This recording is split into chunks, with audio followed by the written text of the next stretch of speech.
शरद पूर्णिमा के चांद के बाद जो जोत पड़ती है उस दिन करवा चौथ मनाया जाता है।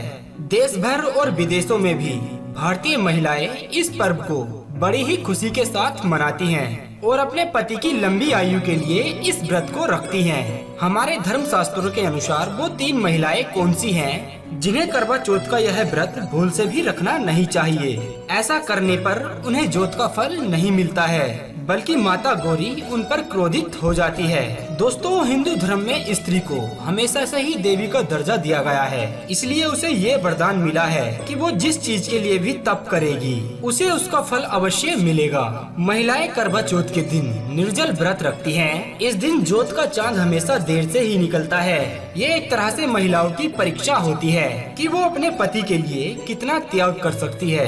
तो चलिए सबसे पहले हम जान लेते हैं कि इस व्रत की शुरुआत आप कैसे करें। सूर्य उदय होने से पहले एक सास अपनी बहू को सरगी देती है, जिसमें बहू के लिए कपड़े, उसके सुहाग की चीजें जैसे कि चूड़ी, बिंदी, सिंदूर आदि, साथ ही खाने के लिए तरह तरह के पकवान भी देती है। सास द्वारा दी गई सरगी से बहू अपने व्रत की शुरुआत करती है। तो चलिए जान लेते हैं वह 3 महिलाएं कौन सी हैं जिन्हें करवा चौथ का यह व्रत नहीं रखना चाहिए। शास्त्रों के अनुसार पति व पत्नी के बीच करवा चौथ का यह व्रत आपसी प्रेम और विश्वास को बढ़ाता है।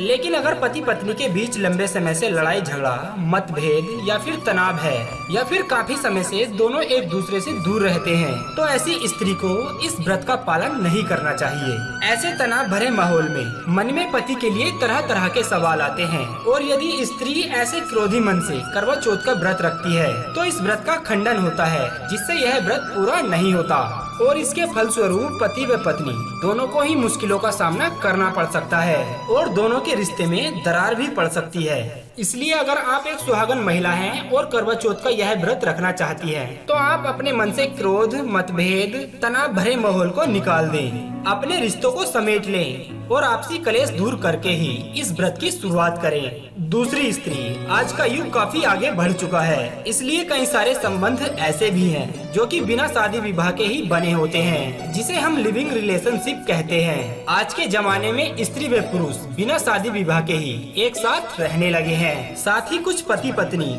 अपनी शादी में 7 फेरे नहीं लेते हैं, लेकिन धर्म शास्त्रों के अनुसार जिस शादी में 7 फेरे नहीं लिए जाते हैं तो उस शादी को मंगल नहीं माना जाता है। ऐसे में बिना शादी किए एक पुरुष के साथ रहने वाली स्त्री को यह करवा चौथ का व्रत भी नहीं रखना चाहिए, क्योंकि शास्त्रों के अनुसार शुभ कार्यों में और गृह शांति जैसी पूजाओं में एक पति के साथ उनकी अर्धांगिनी ही भाग ले सकती है।